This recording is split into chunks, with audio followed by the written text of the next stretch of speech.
Hello, আসসালামু আলাইকুম। সবাই কিতা করুন, ভালো আছেন নি? আমি তো ভালো আছি আলহামদুলিল্লাহ। তো অনেক সময় দেখা যায় মাছ খাওয়ার পরে আর কি দুই এক পিস মাছ থাকে তরকারির মাঝে, যেটা আমরা পরে আর কোনো কিছু দিয়ে খাইতে ভাল লাগে না বা কোনো কিছু করতেও ভাল লাগে না। তো আমি এই দুই এক পিস মাছ যে থাকে এই মাছ দিয়ে আজকে একটা রেসিপি করে দেখাইমু, তো আপনারা অনেক বেশি ভালো লাগবো।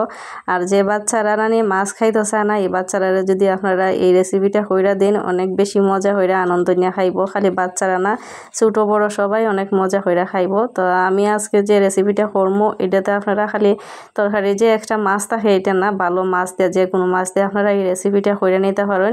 সবাই অনেক মজা কইরা খাইবো। আশা করি আপনারা বাসাতে একবার ট্রাই কইরা দেখবেন।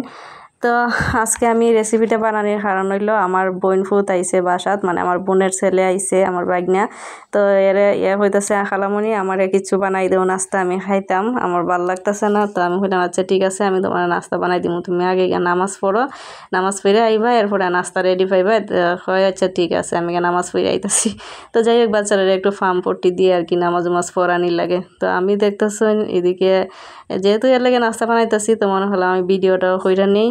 তো এখন আমি দেখছেন যে আমি মাছ এক পিস নিয়েছি, ভালো মাছ আর কি, ফ্রিজ থেকে বাইর কইরা।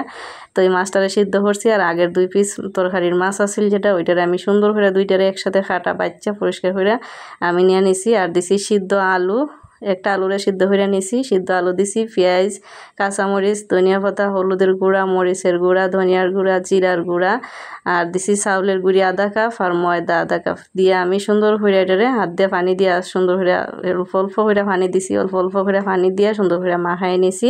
তো সবগুলো একসাথে দিয়ে মাখাইয়া এখন আমি এটারে ছোটো ছোটো বল হইরা হইরা বাজমু। তো এই রেসিপিটা নানি অনেক বেশি মজা লাগে খাইতে। তো যাই হোক, আপনারাও একবার বাসা ট্রাই করবেন। যে বাচ্চারা আসলে মাছ খাইতে চায় না, এরা এইভাবে যে কোনো মাছ দিয়ে আপনারা বানাই দিতে পারেন। আপনারা খালি তরকারির মানে যে মাছ থাকে এইটার থেকে না, ভালো যে কোনো মাছ দিয়ে এই রেসিপিটা কইরা বাচ্চারা একবার দিয়া দেখবেন, খাইবো কিন্তু অনেক বেশি মজা হইরা। তো এই তো দেখতেছেন আমি সবগুলা মানে বাজ্যা নিতেছি, অল্প অল্প করে অর্ধেক অর্ধেক করে বাজতেছি আর কি। কিছু বাজা হয়ে গেছে আর কি, সুন্দর মচমচা হয়েছে একদম, আর খাইতে অনেক বেশি মজা হয়েছে। এই তো আমি এখন বাকিগুলাও বাজ্যা নিতেছি।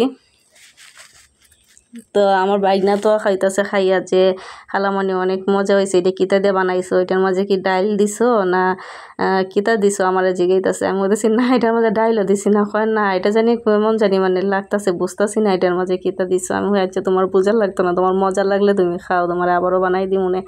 তাই তো আমি সবগুলা বাজ্যা নিছি, আর এখন আমার বাজা শেষ। এখন দেখি আমার বাইকনা খাইয়া কইব আর কি রিয়াকশনটা কিতা। তো এই তো দেখতেছেন কি সুন্দর হয়েছে। তো এখন আমার বাইকনা খাইতেছে, এটা সস দিয়ে খাইলে নানি এত মজা লাগে, আর এক নিমিষে খাইয়া শেষ ফুরাইলেই পাই না। এখন তো খাইয়া হইতেছে খালামণি, খুবই মজা হয়েছে। তো আজকের ভিডিওটা এই পর্যন্তই, সবাই ভালো থাকবা, আল্লাহ হাফেজ।